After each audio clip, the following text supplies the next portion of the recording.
C'était un soir. Chez l'armurier Costecalde, Tartarin de Tarascon était en train de démontrer à quelques amateurs le maniement du fusil à aiguille, alors dans toute sa nouveauté. Soudain, la porte s'ouvre et un chasseur se précipite effaré dans la boutique en criant « Un lion! Un lion !» Stupeur générale, effroi, tumulte, bousculade. Tartarin croise la baïonnette, Costecalde court fermer la porte, on entoure le chasseur, on l'interroge, on le presse, et voici ce qu'on apprend.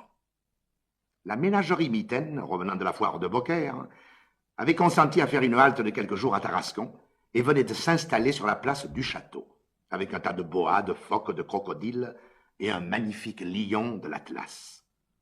Un lion de l'Atlas à Tarascon. Jamais de mémoire d'homme pareille chose ne s'était vue.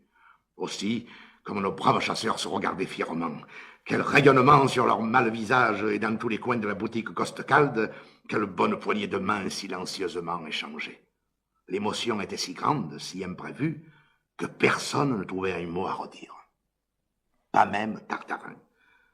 Pâle et frémissant, le fusil à aiguille encore entre les mains, il songeait debout devant le comptoir. Un lion de l'Atlas, là, tout près, à 2 pas. Un lion, c'est-à-dire la bête héroïque et féroce par excellence, le roi des fauves, le gibier de ses rêves. Car en dépit de ses nombreux talents, de la faveur populaire et de l'estime si précieuse du brave commandant Bravida, ancien capitaine d'habillement, Tartarin n'était pas heureux. Cette vie de petite ville lui pesait, l'étouffait.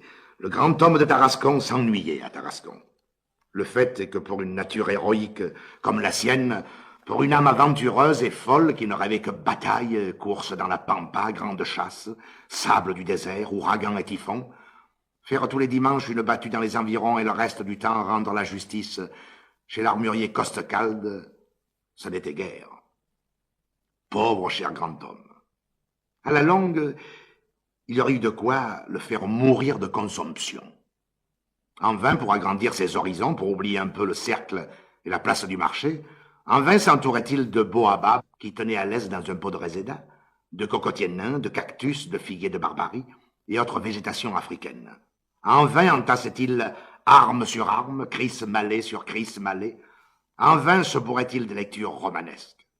Hélas, tout ce qu'il faisait pour apaiser sa soif d'aventure ne servait qu'à l'augmenter. La vie de toutes ces armes l'entretenait dans un état perpétuel de colère et d'excitation. Ses rifles, ses flèches empoisonnées, ses lassos lui criaient « Bataille! Bataille !» Dans les branches de son baobab, le vent des grands voyages soufflait et lui donnait de mauvais conseils. Un lion. 1000 dieux.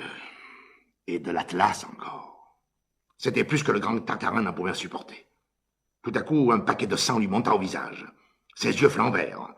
D'un geste convulsif, il jeta le fusil à aiguille sur son épaule et se tournant vers le brave commandant Bravida, ancien capitaine d'habillement, il lui dit d'une voix de tonnerre « Allons voir ça, commandant !»« Eh ben, et mon fusil à aiguille que vous emportez ?» hasarda timidement le prudent Costecalde. Mais Tartarin avait tourné la rue, et derrière lui tous les chasseurs emboîtant fièrement le pas. Quand ils arrivèrent à la ménagerie, il y avait déjà beaucoup de monde. Calme, la tête haute, l'intrépide Tartarin fit lentement le tour de la baraque, passa sans s'arrêter devant la baignoire du phoque, regarda d'un œil dédaigneux la longue caisse pleine de sons où le boa digérait un poulet cru, et vint enfin se planter devant la cage du lion. Terrible et solennelle entrevue. Le lion de Tarascon et le lion de l'Atlas en face l'un de l'autre. D'un côté Tartarin, debout, le jarret tendu, les 2 bras appuyés sur son rifle, de l'autre le lion, un lion gigantesque, vautré dans la paille, l'œil clignotant, l'air abruti, avec son énorme mufle à perruque jaune posée sur les pattes de devant, tout de calme et se regardant. Chose singulière, soit que le fusil à aiguille lui eût donné de l'humeur, soit qu'il eût flairé un ennemi de sa race, le lion, qui jusque-là avait regardé les Tarasconnais d'un air de souverain mépris, à leur baillant au nez, à tous, le lion eut tout à coup un mouvement de colère. D'abord il renifla.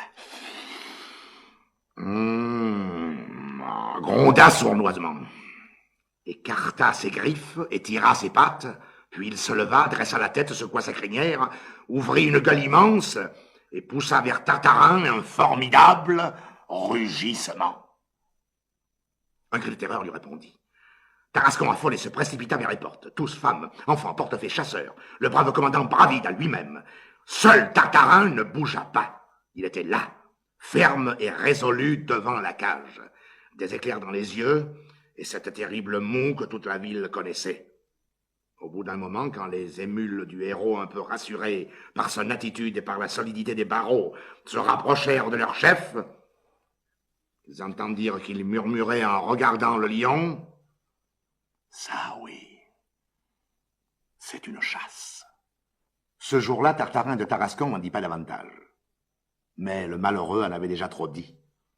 Le lendemain, il n'était bruit dans la ville que du prochain départ de Tartarin pour l'Algérie et la chasse au lion. Vous êtes tous témoins que le brave homme n'avait pas soufflé mot de cela. Mais vous savez, le mirage. Car il est temps de s'entendre une fois pour toutes sur cette réputation de menteur que les gens du Nord ont faite aux méridionaux. Il n'y a pas de menteur dans le Midi. Pas plus à Marseille qu'à Nîmes qu'à Tarascon. L'homme du Midi ne ment pas. Il se trompe. Il ne dit pas toujours la vérité, mais il croit la dire. Son mensonge à lui, c'est pas un mensonge. C'est une espèce de mirage. Oui, du mirage. Et pour bien me comprendre, allez-vous-en dans le Midi et vous verrez. Vous verrez ce diable de pays où le soleil transfigure tout et fait tout plus grand que nature. Vous verrez ces petites collines de Provence, pas plus hautes que la butte Montmartre, et qui vous paraîtront gigantesques. Vous verrez la maison carrée de Nîmes, un bijou d'étagère, qui vous semblera aussi grande que Notre-Dame. Vous verrez, le seul menteur du Midi, s'il y en a un, c'est le soleil. Tout ce qu'il touche, il exagère. L'homme le plus surpris de la ville en apprenant qu'il allait partir pour l'Afrique, ce fut Tartarin. Mais voyez ce que c'est que la vanité. Au lieu de répondre simplement qu'il ne partait pas du tout, qu'il n'avait jamais eu l'intention de partir, le pauvre Tartarin, la première fois qu'on lui parla de ce voyage, fit d'un air évasif. Peut-être, je ne dis pas. La seconde fois, un peu plus familiarisé avec cette idée, il répondit c'est probable. La troisième fois, c'est certain. Enfin, le soir au cercle, chez les Costecalde, entraîné par le punch aux œufs, les bravos, les lumières, grisé par le succès que l'annonce de son départ avait eu dans la ville, le malheureux déclara formellement qu'il était las de chasser un gibier imaginaire et qu'il allait avant peu se mettre à la poursuite des grands lions de l'Atlas. Il fallait voir le succès du Tarasconnais dans les salons. On se l'arrachait, on se le disputait, on se l'empruntait, on se le volait. Et il n'y avait pas plus de grand honneur pour les dames que d'aller à la ménagerie mitaine au bras de Tartarin et de se faire expliquer devant la cage au lion comment on s'y prenait pour chasser ces grandes bêtes, où il fallait viser, à combien de pas, si les accidents étaient nombreux, etc., etc. Tartarin donnait toutes les explications qu'on voulait. Il avait lu Jules Gérard et connaissait la chasse au lion sur le bout du doigt, comme s'il l'avait faite. Aussi parlait-il de ces choses avec une grande éloquence. Mais où il était le plus beau, c'était le soir à dîner. Chez le président Ladevèze ou chez le brave commandant Bravida, ancien capitaine d'habillement. Quand on apportait le café et que toutes les chaises se rapprochant, on le faisait parler de ses chasses futures. Alors, le coude sur la nappe, le nez dans son moka, le héros racontait d'une voix émue tous les dangers qui l'attendaient là-bas.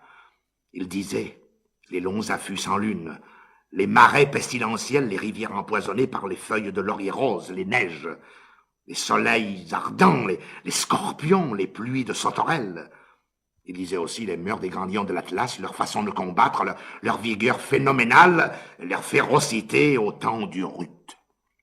Puis, s'exaltant, son propre récit, il se levait de table, bondissait au milieu de la salle à manger, imitant le cri du lion, le bruit d'une carabine, pam pam, le sifflement d'une balle explosive, gesticulait, rugissait, renversait les chaises. Autour de la table, tout le monde était pâle. Les hommes se regardaient en hochant la tête. Les femmes fermaient les yeux avec des petits cris d'effroi. Et dans la chambre à côté, les petits garçonnets qu'on couche de bonne heure avaient peur et demandaient de la lumière. En attendant, Tartarin ne partait pas. Avait-il réellement l'intention de partir? Question délicate et à laquelle l'historien de Tartarin serait fort embarrassé de répondre. Lorsqu'au bout de 3 mois d'attente, on s'aperçut que le chasseur n'avait pas encore fait une malle, on commença à murmurer. Les naïfs, les poltrons, des gens comme le pharmacien Bézuquet qu'une puce aurait mis en fuite et qui ne pouvait pas tirer un coup de fusil sans fermer les yeux, ceux-là surtout étaient impitoyables. Au cercle, sur l'esplanade, ils aborderaient le port au Tartarin avec des petits airs goguenards et autrement, c'est pour quand ce voyage? Puis les épigrammes s'en mêlèrent, le président Ladevèze, il faisait volontiers à ses heures de loisir 2 doigts de cour à la muse provençale, composa dans la langue du cru une chanson qui eut beaucoup de succès. Il était question d'un certain grand chasseur appelé Maître Gervais, dont le fusil redoutable devait exterminer jusqu'au dernier tous les lions d'Afrique. Par malheur, ce diable de fusil était d'une complexion singulière, on le chargeait toujours, et il ne partait jamais. Il ne partait jamais. Vous comprenez l'allusion? En un tour de main, cette chanson devint populaire, et quand Tartarin passait, les portefaix du quai, les petits décrotteurs, la lui chantaient en chœur. Ô fragilité des engouements de Tarascon! Le grand homme, lui, feignait de ne rien voir, de ne rien entendre, mais au fond, cette petite guerre sourde et venimeuse l'affligeait beaucoup. Il sentait Tarascon lui glisser dans la main. La faveur populaire allait à d'autres et cela le faisait horriblement souffrir. Ah, la grande gamelle de la popularité. Il fait bon s'asseoir devant, mais quel est chaudement quand elle se renverse. Un soir, le malheureux Tartarin était seul dans son cabinet, pensant à des choses tristes. Quand il vit entrer le commandant Bravida, ancien capitaine d'habillement, grave, ganté de noir, boutonné jusqu'aux oreilles. Tartarin, dit l'ancien capitaine avec autorité, Tartarin, il faut partir. Et il restait debout dans l'encadrement de la porte, rigide et grand comme le devoir.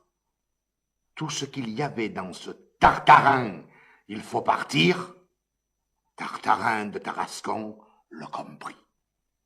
Très pâle, il se leva, regarda autour de lui d'un œil attendri ce joli cabinet bien clos, plein de chaleur et de lumière douce, ce large fauteuil si commode, ses livres, son tapis, les grands stores blancs de ses fenêtres, derrière lesquels tremblaient les branches grêles du petit jardin exotique. Puis s'avançant vers le commandant Bravida, ancien capitaine d'habillement, il lui prit la main, la serra avec énergie, et d'une voix où roulaient des larmes stoïques, cependant, il lui dit « Bravida, je partirai. » Et il partit. Le 1er décembre 1860, à l'heure de midi, par un soleil d'hiver provençal un temps clair, les Marseillais effarés virent déboucher sur la Canebière un tueur. Oh, mais un tueur! Jamais il n'en avait vu comme ça. Et pourtant, Dieu sait qu'il en manque pas à Marseille des tueurs. Large pantalon bouffant en toile blanche, petite veste collante à boutons de métal, 2 pieds de ceinture rouge autour de l'estomac, le cou nu, le front rasé, sur sa tête, une gigantesque chéchia et un flot bleu d'une longueur. Avec cela, 2 lourds fusils, un à chaque épaule, un grand couteau de chasse à la ceinture, sur le ventre une cartouchière, sur la hanche un revolver se balançant dans sa poche de cuir. Le tueur en question, ai-je besoin de vous le dire, c'était Tartarin, le grand Tartarin de Tarascon qui avait cru de son devoir, allant en Algérie, de prendre le costume algérien et qui s'en allait le long des quais, suivi de sa caisse d'armes, de sa pharmacie, de ses conserves, rejoindre l'embarcadère de la compagnie Touache et le paquebot Le Zouave qui devait l'emporter là-bas. L'oreille encore pleine des applaudissements tarasconnais, grisée par la lumière du ciel, l'odeur de la mer, Tartarin rayonnant marchait, la tête haute, regardant de tous ses yeux ce merveilleux port de Marseille qu'il voyait pour la première fois et qui l'éblouissait. Sur le quai, tout un peuple de douaniers, de commissionnaires, de portefaix avec leurs boguets attelés de petits chevaux corses, des matelots, passant avec des pots de goudron, des marmites fumantes, de grands paniers pleins de poulpes qu'ils allaient laver dans l'eau blanchâtre des fontaines, partout, un encombrement prodigieux de marchandises de toute espèce, l'Orient et l'Occident pêle-mêle, Et puis tout le temps, un tapage effroyable, le roulement des charrettes. Oh, hisse! Des matelots, jurons, chants, sifflets, des bateaux à vapeur, les tambours et les clairons du fort Saint-Jean ou du fort Saint-Nicolas, les cloches de la Bonne Mère, des accoules, de Saint-Victor, de la Major. Par là-dessus le Mistral qui prenait tous ces bruits, toutes ces clameurs, les roulait, les secouait, les confondait avec sa propre voix et en faisait une musique folle, sauvage, héroïque, comme la grande fanfare du voyage. Fanfare qui donnait envie de partir, d'aller loin, d'avoir des ailes. C'est au son de cette belle fanfare que l'intrépide Tartarin de Tarascon s'embarqua pour le pays du lion. Je voudrais être peintre et grand peintre pour mettre sous vos yeux les différentes positions que prit la chéchia de Tartarin durant ces 3 jours de traversée qu'elle fit à bord du Zouave entre la France et l'Algérie. Je vous la montrerai d'abord au départ, sur le pont, héroïque, superbe, auréolant cette belle tête tarasconnaise. Je vous la montrerai ensuite à la sortie du port, quand le Zouave commence à caracoler sur les lames. Je vous la montrerai frémissante, étonné comme sentant déjà les premières atteintes de son mal. Puis, dans le golfe du Lion, à mesure qu'on avance au large et que la mer devient plus dure, je vous la ferai voir aux prises avec la tempête, se dressant effarée sur le crâne du héros, et son grand flot de laine bleue qui se hérisse dans la brume de mer et la bourrasque. 4e position, 6 heures du soir, en vue des côtes corses. L'infortuné Chéchia se penche par-dessus le bastingage et lamentablement regarde la mer.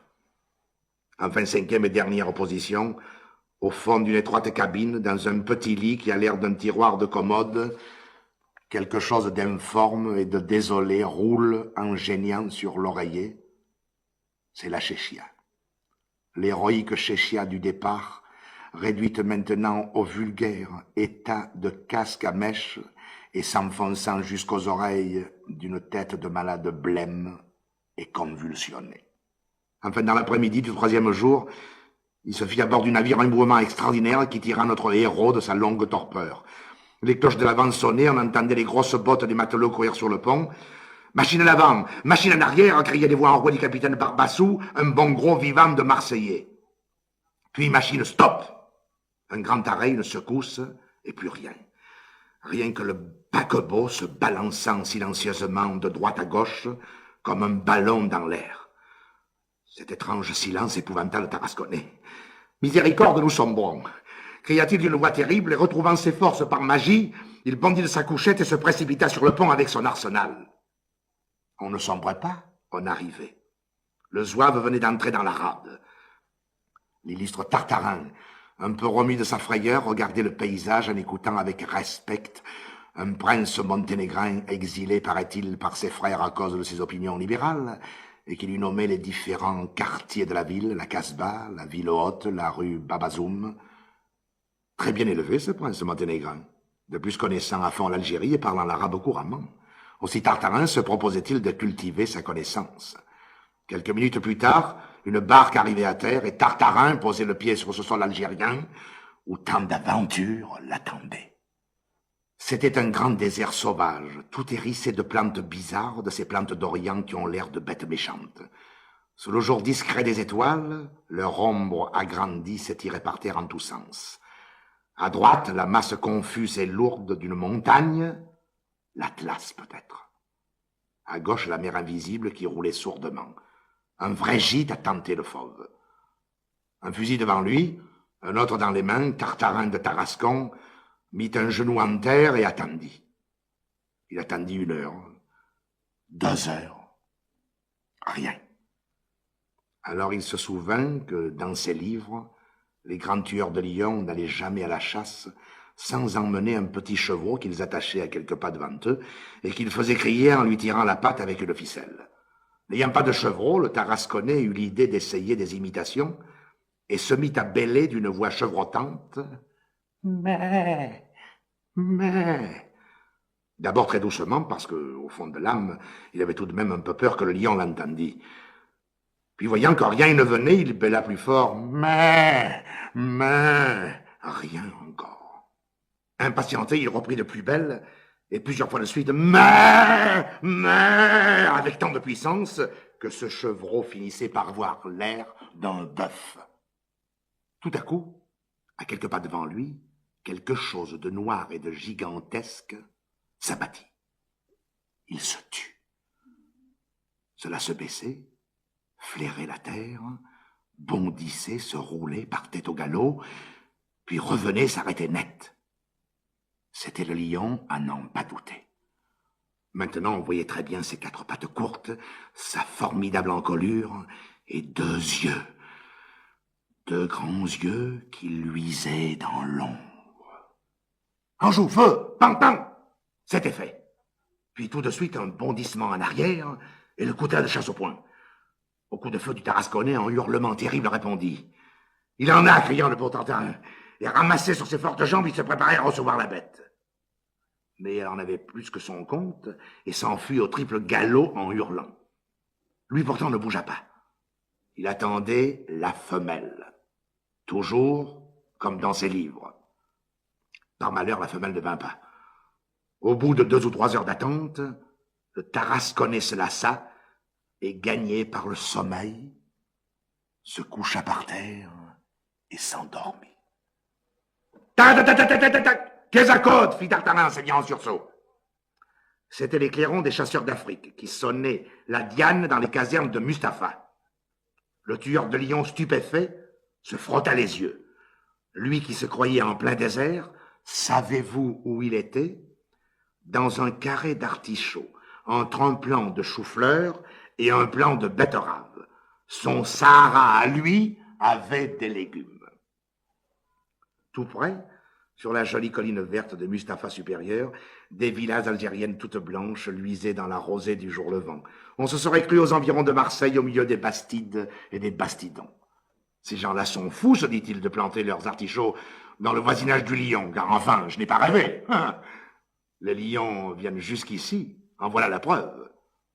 La preuve, c'était des taches de sang que la bête en fuyant avait laissées derrière elle. Penché sur cette piste sanglante, l'œil aux aguets, le revolver au poing, le vaillant Tarasconnais arriva d'artichaut en artichaut jusqu'à un petit champ d'avoine.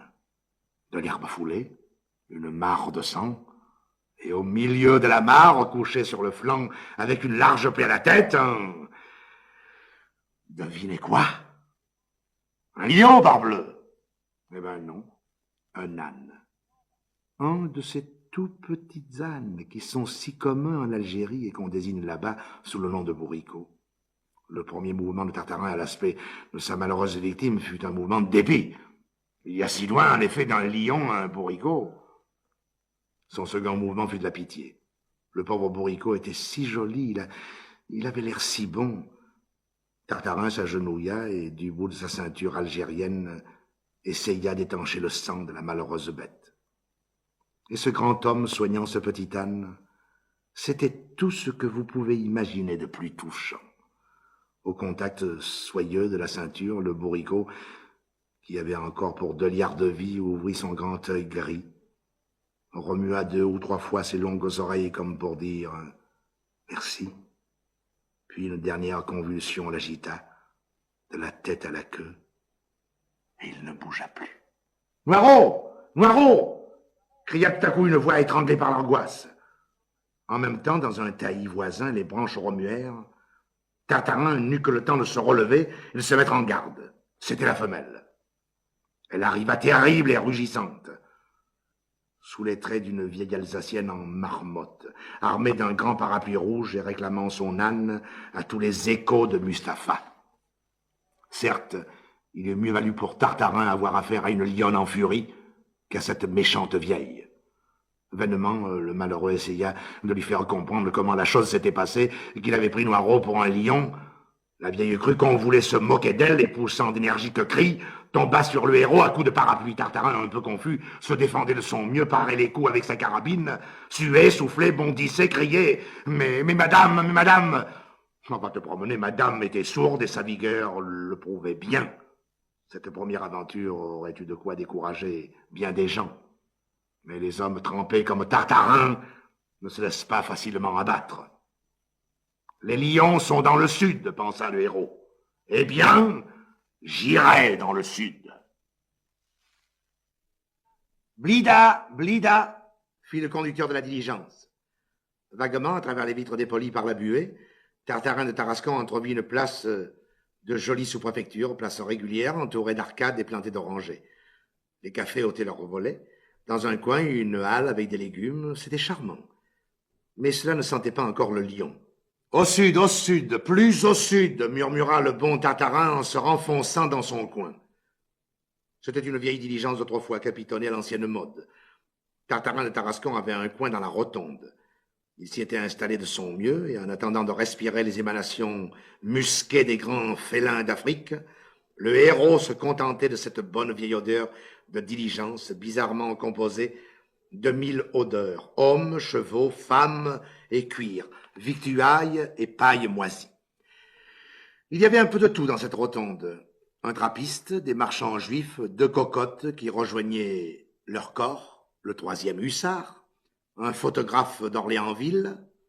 Mais si charmante et variée que fût la compagnie, le Tarasconnais n'était pas en train de causer et restait là tout pensif, le bras passé dans la brassière avec ses carabines entre ses genoux. À Miliana, Tartarin de Tarascon descendit, laissant la diligence continuer sa route vers le sud. 2 jours de dur chaos, 2 nuits passées les yeux ouverts, à regarder par la portière s'il n'apercevait pas dans les champs, au bord de la route, l'ombre formidable du lion, tant d'insomnie, méritait bien quelques heures de repos. Il se dirigea donc à travers les larges rues de Miliana, pleines de beaux arbres et de fontaines. Soudain, au détour d'une rue, notre héros se trouva face à face avec qui? Devinez? Avec un lion superbe qui attendait devant la porte d'un café, assis royalement sur son train de derrière, sa crinière fauve dans le soleil. Mais qu'est-ce qu'il me disait donc? Qu'il n'y en avait plus, s'écria le Tarasconnais en faisant un saut en arrière. Or, en entendant cette exclamation, le lion baissa la tête et, prenant dans sa gueule une sébile de bois posée devant lui sur le trottoir, il l'attendit humblement du côté de Tartarin immobile de stupeur.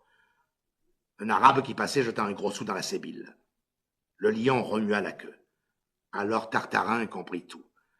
Il vit ce que l'émotion l'avait d'abord empêché de voir.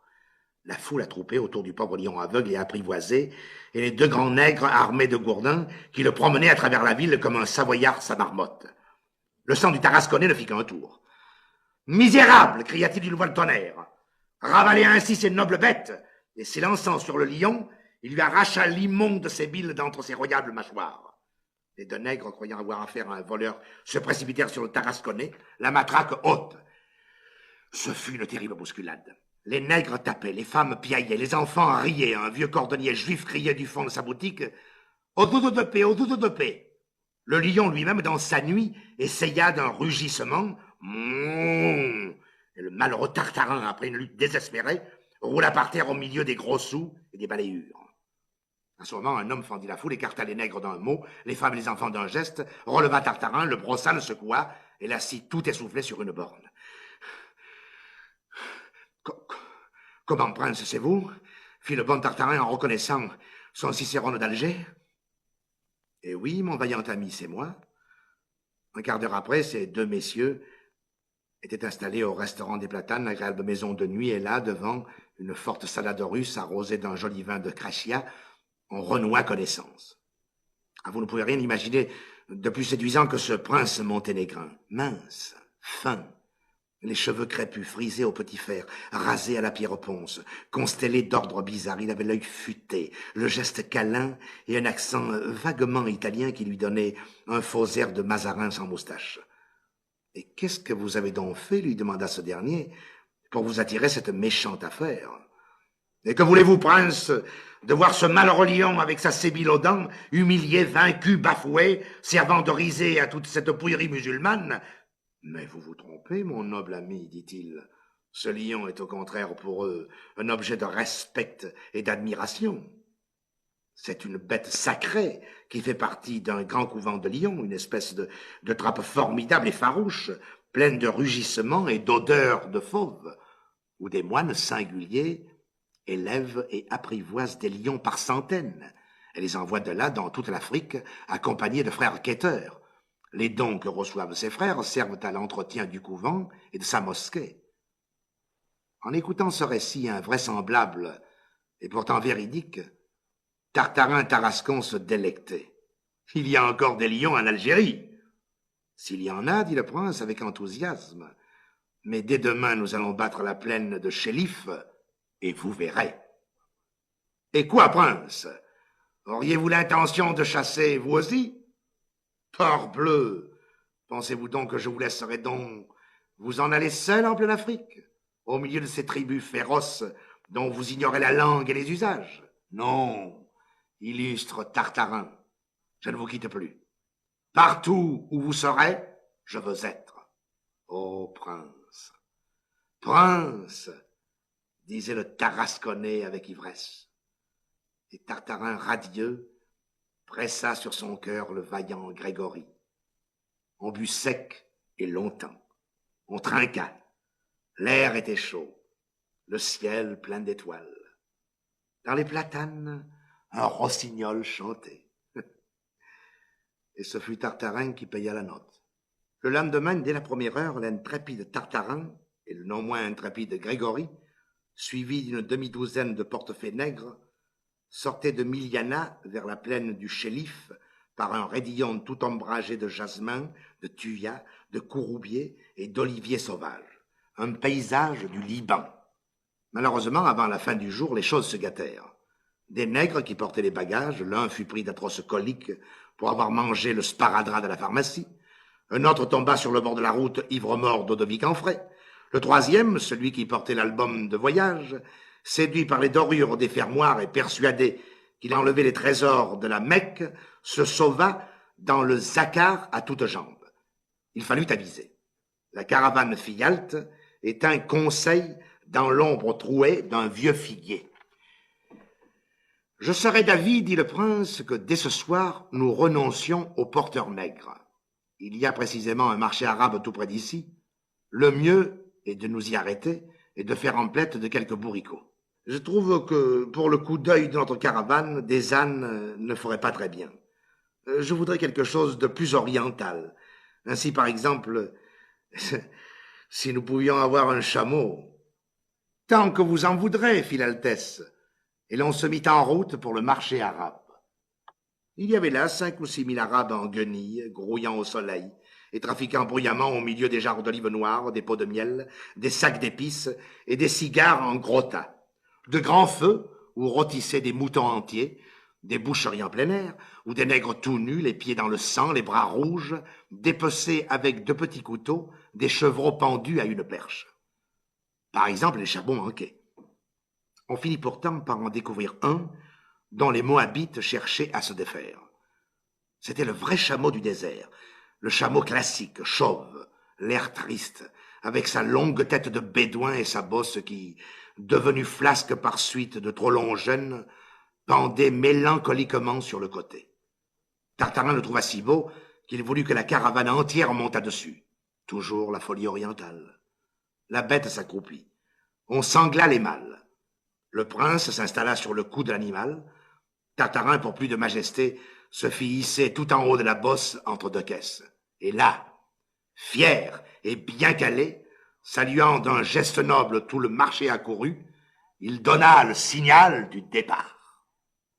Tonnerre, si ceux de Tarascon avaient pu le voir. Le chameau se redressa, allongea ses grandes jambes à nœuds et prit son vol. Ô stupeur! Au bout de quelques enjambées, voilà Tartarin qui se sent pâlir, et l'héroïque Chéchia qui prend une à une ses anciennes positions du temps de la traversée. Ce diable de chameau tanguait comme une frégate. « Prince, prince !» murmura Tartarin tout blême, et s'accrochant à l'étoupe sèche de la bosse. « Prince, descendons. Je sens qu'il y a quelque chose qui ne va pas. » Mais coquin de sort, le chameau était lancé et rien ne pouvait plus l'arrêter. 4000 Arabes couraient derrière, pieds nus, gesticulant, riant comme des fous et faisant luire au soleil 600 000 dents blanches. Le grand homme de Tarascon dut se résigner. Il s'affaissa tristement sur la bosse et la Chéchia prit toutes les positions qu'elle voulut. Pauvre Tartarin. L'expédition dura près d'1 mois. Pendant 1 mois, cherchant des lions introuvables, Le terrible Tartarin erra de douar en douar dans l'immense plaine du Chélif. À travers cette formidable et cocasse Algérie française, où les parfums du vieil Orient se compliquent d'une forte odeur d'absinthe et de caserne. Curieux spectacle pour des yeux qui auraient su voir. Mais Tartarin, tout entier à sa passion léonine, allait droit devant lui, l'œil obstinément fixé sur ces monstres imaginaires qui ne paraissaient jamais. Partout, nos chasseurs étaient reçus à bras ouverts. Ils logeaient chez les Agas, dans des palais bizarres, grandes fermes blanches sans fenêtres, où l'on trouve pêle-mêle des narguilés et des commodes avec ajout, des tapis de Smyrne et des lampes modérateurs, des coffrets de cèdre pleins de sequins turcs et des pendules à sujet style Louis-Philippe. Partout, on donnait à Tartarin des fêtes splendides, des diffas, des fantasias. En son honneur, des goumentiers faisaient parler la poudre et luire leur burnous au soleil. Puis, quand la poudre avait parlé, le bon Aga venait et présentait sa note. C'est ce qu'on appelle l'hospitalité arabe. Et toujours pas de lion. Pas plus de lion que sur le Pont-Neuf. Un soir pourtant, vers les 6 heures, comme la caravane traversait un bois de lentisques tout violet, où de grosses cailles alourdies par la chaleur sautaient çà et là dans l'herbe, Tartarin crut entendre, mais si loin, mais si vague, mais si émietté par la brise, ce merveilleux rugissement qu'il avait entendu tant de fois là-bas, à Tarascon, derrière la baraque du cirque Miden. D'abord, le héros croyait rêver. Mais au bout d'un instant, lointain toujours, quoique plus distinct, les rugissements recommencèrent. Et cette fois, tandis qu'à tous les coins de l'horizon on entendait hurler les chiens d'Édouard secoués par la terreur et faisant retentir les caisses d'armes, la bosse du chameau frissonna. Plus de doute, c'était le lion. Vite, vite à l'affût. Pas une minute à perdre. Il y avait tout juste près de là un vieux marabout à coupole blanche avec les grandes pantoufles jaunes du défunt déposées dans une niche. Au-dessus de la porte, et un fouillis d'ex-voto bizarres, pans de burnous, fils d'or, cheveux roux qui pendaient le long des murailles. Tartarin de Tarascon, il remisa son prince et son chameau, puis se mit en quête d'un affût. Le prince Grégory voulait le suivre, mais le Tarasconnais s'y refusa. Il tenait à affronter le lion seul à seul. Toutefois, il recommanda à son Altesse de ne pas trop s'éloigner. Et par mesure de précaution, il lui confia son portefeuille, un gros portefeuille plein de papiers précieux et de billets de banque qu'il craignait de faire écornifler par la griffe du lion. Ceci fait, le héros chercha son poste. 100 pas en avant du marabout, un petit bois de laurier rose tremblait dans la gaze du crépuscule au bord d'une rivière presque à sec. C'est là que Tartarin vint s'embusquer, le genou en terre selon la formule, la carabine au poing et son grand couteau de chasse planté fièrement devant lui dans le sable de la berge. La nuit arriva. Le rose de la nature passa au violet puis au bleu sombre. En bas, dans les cailloux de la rivière, luisait comme un miroir à main une petite flaque d'eau claire. C'était l'abreuvoir des fauves.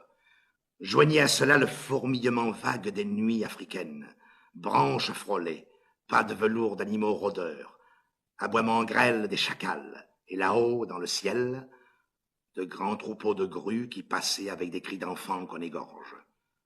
Vous avouerez qu'il y avait de quoi être ému. Tartarin l'était. Il l'était même beaucoup. Les dents lui claquaient, le pauvre homme. Et sur la garde de son couteau de chasse planté en terre, le canon de son fusil rayait, sonnait comme une paire de castagnettes. Qu'est-ce que vous voulez, où serait le mérite si les héros n'avaient jamais peur? Eh bien oui, Tartarin eut peur, et tout le temps encore.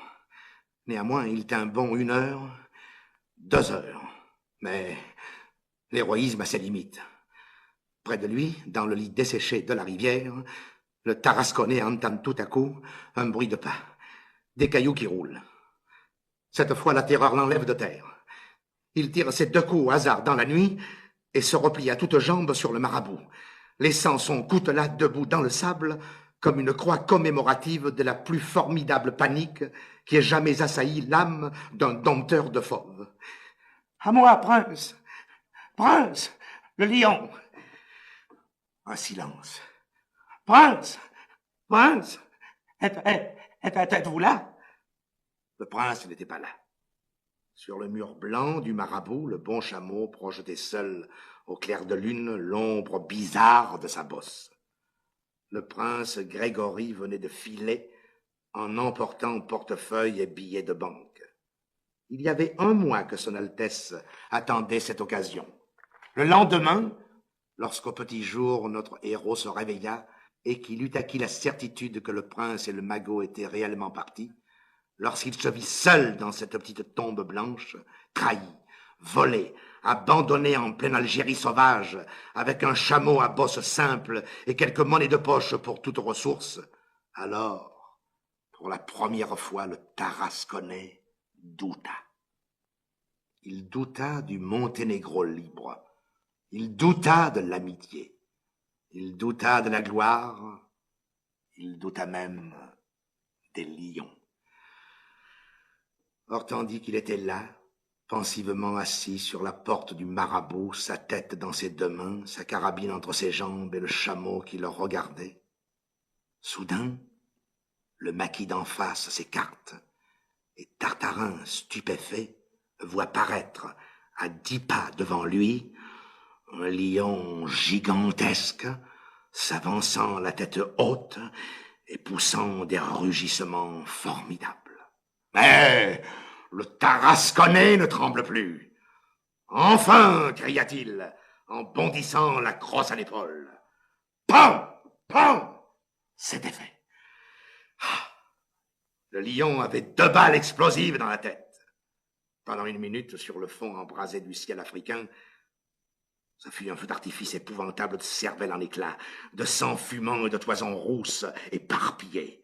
Puis tout retomba, et Tartarin aperçut 2 grands nègres furieux qui couraient sur lui la matraque en l'air, les 2 nègres de Miliana. Oh, misère! C'était le lion apprivoisé, le pauvre aveugle du couvent de Mohamed que les balles tarasconnaises venaient d'abattre.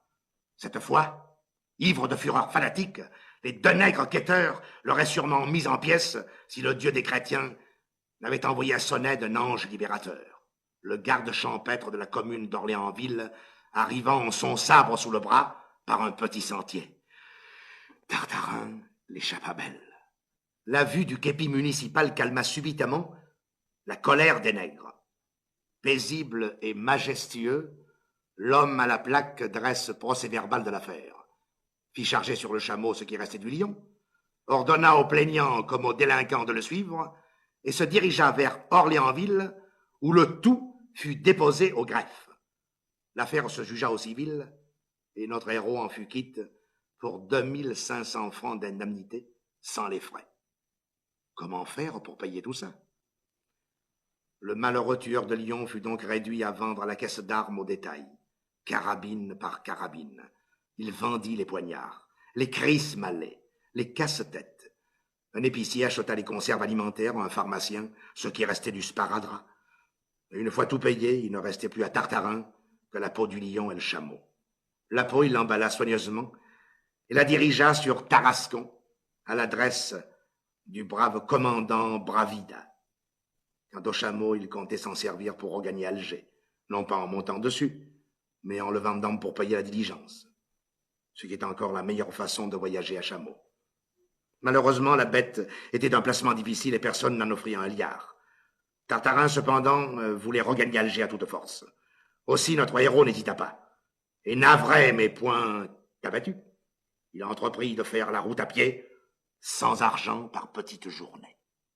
Pourtant, lorsque, après 8 grandes journées de marche, le Tarasconnais poudreux, harassé, vit de loin étinceler dans la verdure les premières terrasses blanches d'Alger, lorsqu'il se trouva aux portes de la ville, sur l'avenue bruyante de Mustapha, au milieu des zouaves, des biscrits, des mahonnaises, tous grouillant autour de lui et le regardant défiler avec son chameau, pour le coup, la patience lui échappa. « Non, non, dit-il, ce n'est pas possible. Je ne peux pas entrer dans Alger avec cet animal pareil. » Et profitant d'un encombrement de voiture, il fit un crochet dans les champs et se jeta dans un fossé. Au bout d'un moment, il vit au-dessus de sa tête, sur la chaussée de la route, le chameau qui filait à grande enjambée, allongeant le cou d'un air anxieux. Alors, soulagé d'un grand poids, Le héros sortit de sa cachette et rentra dans la ville par un sentier détourné. Midi. Le zouave chauffe, on va partir. Les passagers se pressent. Biscry et Mahonnet entassent les bagages dans les barques. Tartarin, lui, n'a pas de bagages. Le voici qui descend de la rue de la Marine, accompagné de son ami le capitaine Barbassou. Le malheureux Tarasconnais a laissé sur la rive du Mort sa caisse d'armes et ses illusions. Et maintenant, il s'apprête à voguer vers Tarascon, les mains dans les poches. À peine vient-il de sauter dans la chaloupe qu'une bête essoufflée dégringole du haut de la place et se précipite vers lui en galopant. C'est le chameau, le fidèle chameau, qui depuis 24 heures cherche son maître dans Alger. Il frétille au long du quai. Il appelle son ami en le regardant avec tendresse. « Emmène-moi, semble dire son œil triste. Emmène-moi dans la barque, loin, bien loin de cette Arabie en carton peint, de cet Orient ridicule plein de locomotives et de diligences, ou dromadaires déglacés. Je ne sais plus que devenir. Tu es le dernier Turc et je suis le dernier chameau. Ne nous quittons plus haut, mon Tartarin. »« Est-ce que ce chameau est à vous ?» demande le capitaine. « Oh, pas du tout, répond Tartarin, qui frémit à l'idée d'entrer dans Tarascon avec cette escorte ridicule, et reniant impudemment le compagnon de ses infortunes, il repousse du pied le sol algérien et donne à la barque l'élan du départ. Le chameau fait relot, allonge le cou, fait craquer ses jointures, et s'élançant derrière la barque à corps perdu, il nage de conserve vers le zouave, avec son dos bombé qui flotte comme une gourde et son grand col dressé sur l'eau en éperon de trirème. Barque et chameau viennent ensemble se ranger au flanc du paquebot. À la fin, il me fait de la peine, ce dromadaire, dit le capitaine Barbassou tout ému. J'ai envie de le prendre à mon bord. On hisse sur le pont, à grand renfort de palans et de cordes, le chameau alourdi par l'eau de mer, et le zouave se mit en route. Les 2 jours que dura la traversée, Tartarin les passa tout seul dans sa cabine.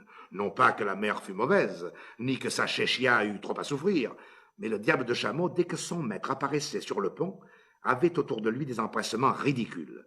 Vous n'avez jamais vu un chameau afficher quelqu'un comme cela. D'heure en heure, par les hublots de la cabine où il mettait le nez quelquefois, Tartarin vit le bleu du ciel algérien pâlir. Puis enfin, un matin, dans une brume d'argent, il entendit avec bonheur chanter toutes les cloches de Marseille. On était arrivé. Le zouave jeta l'ancre.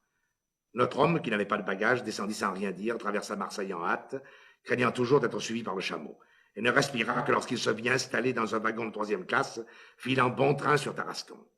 Sécurité trompeuse.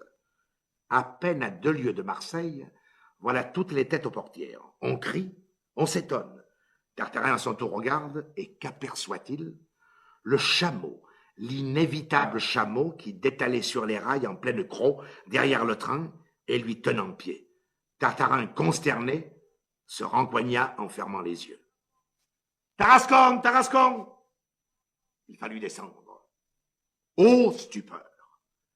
À peine la chéchia du héros apparut-elle dans l'ouverture de la portière, un grand cri. « Vive Tartarin !» fit trembler les voûtes vitrées de la gare. « Vive Tartarin ! Vive le tueur de Lyon !» Et des fanfares, des chœurs d'Orphéon éclatèrent. Tartarin se sentit mourir. Lui qui comptait rentrer chez lui incognito, il croyait à une mystification. Mais non, tout Tarascon était là, chapeau en l'air et sympathique. Voilà le brave commandant Bravida, l'armurier Costecalde, le président, le pharmacien et tout le noble corps des chasseurs qui se pressent autour de son chef et le portent en triomphe tout le long des escaliers. Singuliers effets du mirage. La peau du lion aveugle envoyé à Bravida était cause de tout ce bruit. Avec cette modeste fourrure exposée au cercle, les Tarasconnais, derrière eux, tout le midi, s'étaient monté la tête. Le sémaphore avait parlé. On avait inventé un drame. C'était plus un lion que Tartarin avait tué. C'était 10 lions, 20 lions, une marmelade de lions. Mais ce qui mit le comble à la joie populaire, ce fut quand on vit un animal fantastique, couvert de poussière et de sueur, apparaître derrière le héros et descendre à cloche-pied l'escalier de la gare. Tarascon crut un instant sa Tarasque revenue. Mais Tartarin rassura vite ses compatriotes. « C'est mon chameau, dit-il. » Et déjà, sous l'influence du soleil tarasconnais, ce beau soleil qui fait mentir ingénument, il ajouta en caressant la bosse du dromadaire. « Ah, c'est une noble bête. Elle m'a vu tuer tous mes lions. Là-dessus, il prit familièrement le bras du commandant, rouge de bonheur, et suivi de son chameau, acclamé par tout le peuple, il se dirigea paisiblement vers la maison du Boabab, et tout en marchant, il commença le récit de ses grandes chasses. Figurez-vous, disait-il, qu'un certain soir en plein Sahara, mais, voyez,